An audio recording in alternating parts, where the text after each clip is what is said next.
Hello friends, welcome to my Shali's happy cooking. இன்னைக்கு நம்ம Shali's happy குக்கிங்ல ஒரு சூப்பரான பாயச ரெசிபி தான் ஃப்ரெண்ட்ஸ் பண்ண போகிறோம்.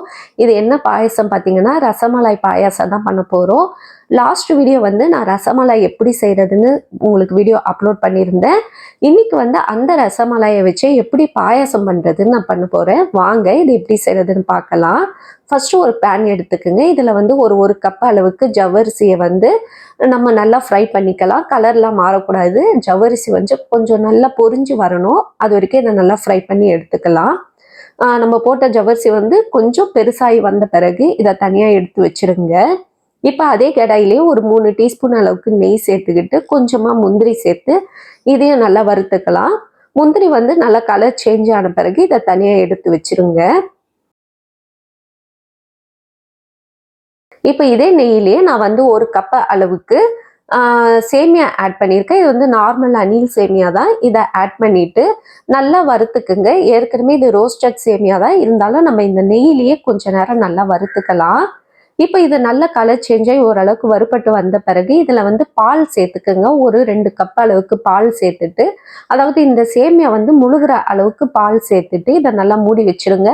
லோ ஃப்ளேமில் ஒரு 3 நிமிஷம் இது அப்படியே நல்லா குக் ஆகட்டும். சேமியா இப்போ பாருங்க ஓரளவுக்கு நல்லா வெந்து வந்திருக்கும். அந்த பால்லேயே சேமியா வேகும் போது தான் டேஸ்ட் ரொம்ப நல்லா இருக்கும். இப்போ இதை லைட்டாக மிக்ஸ் பண்ணி விட்டுருங்க. மிக்ஸ் பண்ணி விட்டுட்டு இப்போ நம்ம ஆல்ரெடி வறுத்து வச்சுருந்தோம்ல ஜவ்வரிசி, அது ஒரு 10 நிமிஷம் ஊற வச்சுருந்தேன். அந்த ஜவ்வரிசியை இப்போ இதில் ஆட் பண்ணிக்கோங்க. தண்ணி இல்லாமல் இதில் சேர்த்துட்டு ஜவ்வரிசியும் சேமியாவும் நல்லா மிக்ஸ் ஆகி வரட்டும். இந்த மாதிரி எல்லாத்தையும் நல்லா மிக்ஸ் பண்ண பிறகு இப்போ இதில் இன்னும் ஒரு 2 கப் அளவுக்கு பால், அதாவது இந்த ஜவ்வரிசி வேகிறதுக்கு தேவையான அளவுக்கு பால் சேர்த்துக்குங்க. ஒவ்வொரு ஜவ்வரிசி பால் கொஞ்சம் கூட குறைய எடுக்கும். தேவையான அளவுக்கு பால் சேர்த்துட்டு மீடியம் ஃப்ளேமில் இதை மூடி வச்சிடலாம். இந்த ஜவ்வரிசி நல்லா வெந்து வரணும். நல்லா கண்ணாடி மாதிரி வரணும். அந்த அளவுக்கு இந்த ஜவ்வரிசி நல்லா வெந்து வர வரைக்கும் இதை அப்பப்போ இடையில கிண்டி விட்டுட்டே இருங்க. இப்போ ஜவ்வரிசி எல்லாம் நல்லா வெந்து வந்த பிறகு நம்ம ஆல்ரெடி வறுத்து வச்சிருந்த முந்திரியை சேர்த்துக்கலாம். ஒரு 1/4 டீஸ்பூன் அளவுக்கு ஏலக்காய் பொடியும் பிஞ்சு அளவுக்கு சால்ட்டும் சேர்த்து இதில் நல்லா மிக்ஸ் பண்ணி விட்டுருங்க.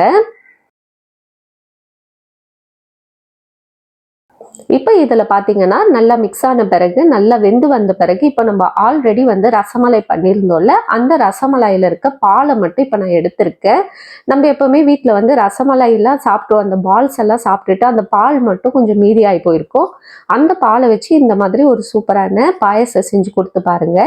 இப்போ எவ்வளோ உங்ககிட்ட பால் இருக்கோ அதை நீங்கள் ஆட் பண்ணிக்கோங்க. 1 கப்பு சேர்த்துக்கலாம், இல்லை 2 கப்பு, உங்ககிட்ட எந்த அளவுக்கு இருக்கோ அதுக்கேற்ற மாதிரி சேமியா ஜவ்வரிசி எல்லாம் ஆட் பண்ணிக்கோங்க. இப்போ இந்த பாலையும் ஆட் பண்ணிட்டு நல்லா மிக்ஸ் பண்ணி விட்டுடலாம். இந்த பால்லேயே ஆல்ரெடி நிறைய நட்ஸ் இருக்கும், அதனால தான் நான் முந்திரி கொஞ்சமாக சேர்த்துருக்கேன். இப்போ இதுக்கு மேலே இன்னும் 1 டீஸ்பூன் அளவுக்கு பொடியாக கட் பண்ண நட்ஸ் ஆட் பண்ணிக்கலாம். பாதாம், முந்திரி, பிஸ்தா இந்த மாதிரி ஆட் பண்ணிக்கோங்க. இதுலேயே கொஞ்சமாக ஒரு 3-4 இதழ் ரோஜா இதழை இந்த மாதிரி பொடியாக கட் பண்ணி ஆட் பண்ணிக்கோங்க. அவ்வளோதான். இது ஒரு 5 நிமிஷத்துக்கு நல்லா கொதிக்க விட்டுட்டு எடுத்து சர்வ் பண்ணுங்க. இதை சூடாகவும் சாப்பிட்லாம், ஃப்ரிட்ஜில் வச்சு ஜில்லுன்னு சாப்பிட்லாம். ரசமலாய் டேஸ்டோடு ஒரு சூப்பரான பாயாசம் ரெடி ஆயிடுச்சு. இது ரொம்ப அருமையாக இருக்கும், டிஃப்ரெண்ட்டாக இருக்கும். கண்டிப்பாக ட்ரை பண்ணி பாருங்கள். அவ்வளோதான். இதுக்கு மேலே கொஞ்சமாக நட்ஸ் எல்லாம் தூவிட்டு கொஞ்சமாக ரோஜா இதழையும் தூவிட்டு சுட சுட சர்வ் பண்ணுங்க, இல்லை ஜில்லுன்னு சர்வ் பண்ணுங்க. ஒரு அருமையான சூப்பரான ரெசிபி நம்மளுக்கு ரெடி ஆயிடுச்சு. இந்த வீடியோ உங்களுக்கு பிடிச்சிருந்தா மறக்காம லைக் பண்ணுங்க, ஷேர் பண்ணுங்க, சப்ஸ்கிரைப் பண்ணுங்க ஃப்ரெண்ட்ஸ். இன்னொரு வீடியோவில் உங்களை சந்திக்கிறேன். பாய் பாய் ஃப்ரெண்ட்ஸ்.